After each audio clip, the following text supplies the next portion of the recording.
Welcome back to the workshop, everybody. So glad you could be with me here today. So glad I could be with you too, because yesterday I wasn't. I was sick.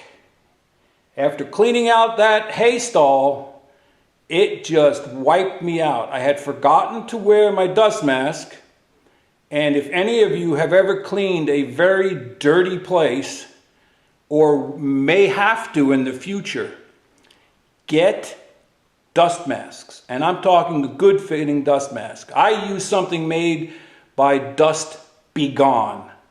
And it's a cloth washable dust mask, and because I have a beard, it does its job. Well, back in the workshop today, and I decided to make a fence for my record 43 plow plane.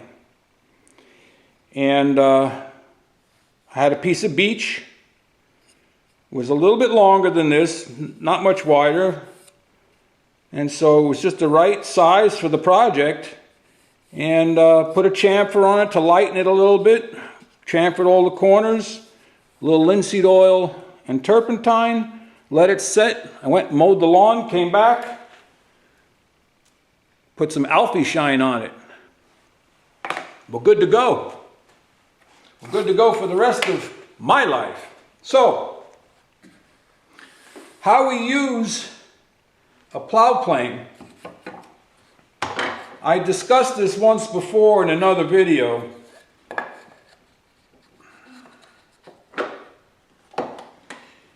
But I don't think we talked much about why you need to keep everything square, and that's the reason for this fence. So I'm going to just do a very shallow groove here. I don't need to be here all day cutting a ½ inch deep groove. Normally on a big long piece I would start near the end and I would take a pass, come back a little further, take another pass, come back, and so on and so forth. A short piece like this, you can actually start from the end. So you're pushing in on the fence to keep that registered. And you really don't need to push down. The weight of the tool will pretty much master the cut. And just as you finish the cut, the skid shoe here, the stop, the planing stop, will mate with the wood, and then the cutting will stop. You'll get no more shavings. Smart how they figured that out. All right. And that's basically it on a plow plane. Now, what about end grain? Well, we can just set this up and just plow it, and a little bit will break off in here. If we want to protect ourselves against that, then what we can do, I just want to get my orientation correct here. What we can do is come in with a chisel, and because this is pine, I can do this very lightly here. You can come in with a chisel and just put a notch in there. Can you see that? You just put a notch in there. You don't have to go real deep. If this is not going to be seen, you can also come in here and put a chamfer on that, just like you do when you're shooting on a shooting board. So, most of you know the trick of putting a board in here almost the same thickness as the workpiece. When you are, I just got to get my orientation right here. I was going this way, I'm going to go this way. When you're putting another piece in on the end, That way your vise doesn't rack. This protects it, and the clamp prevents it from falling on the floor. So keep a pointy stick handy. You want to clean it out, and then it's once again just a matter of planing. Now see, I didn't quite line up. See that blowout? I didn't quite line up with this other side. Let me show that to you.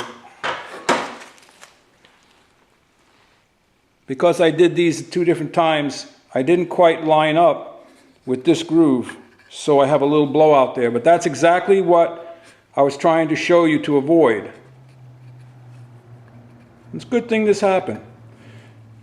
So let's just go in here and put a little chamfer right there.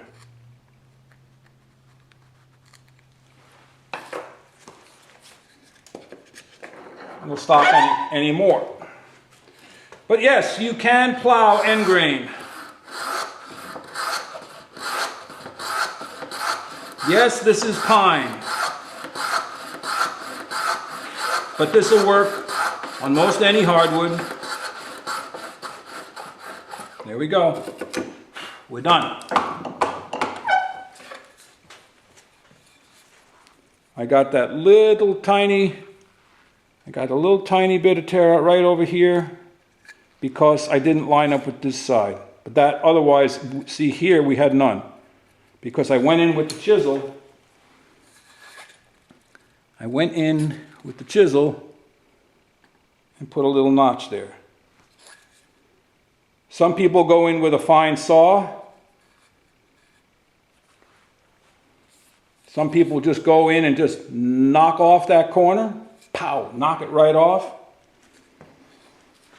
But that's about it for today.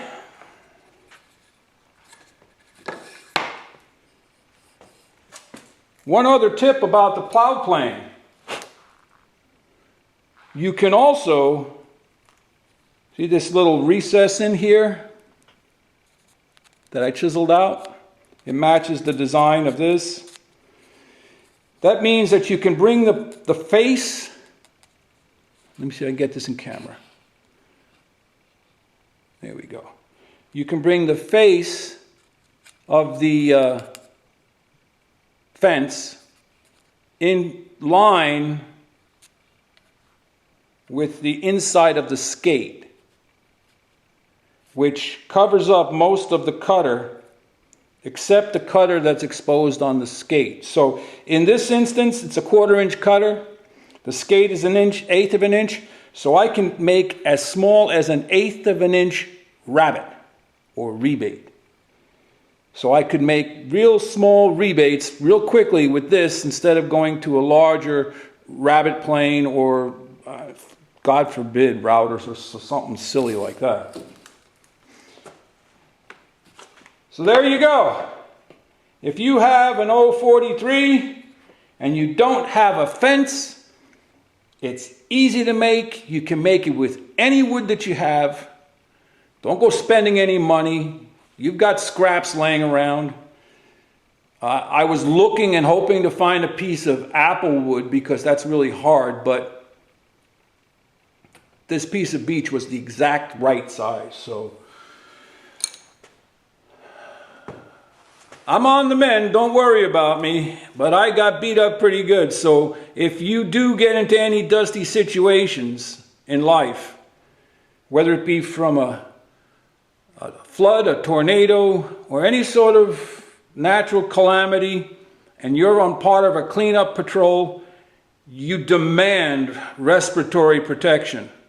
Because even if you're just putting a couple of handkerchiefs over your face, something, because that dust, it'll kill you. I felt that way for about 7-8 hours yesterday. Well, that's about it. I think tomorrow we'll have the drawing for the free nice plane, and I think about all the postcards are in that are going to make it in, and we'll have an announcement tomorrow. So stay tuned for that. And I want to thank you for stopping by. It's the reason why I do this is to pass on little tiny bits of information to you. It's not for me because I already know these things. It's for those people who may not be aware of certain things. But I also knew that dust is no good and I didn't wear my dust protection. So we all need reminders from time to time. And so these are your small, friendly reminders. Head out to your shop. Go make some shavings. Walter out.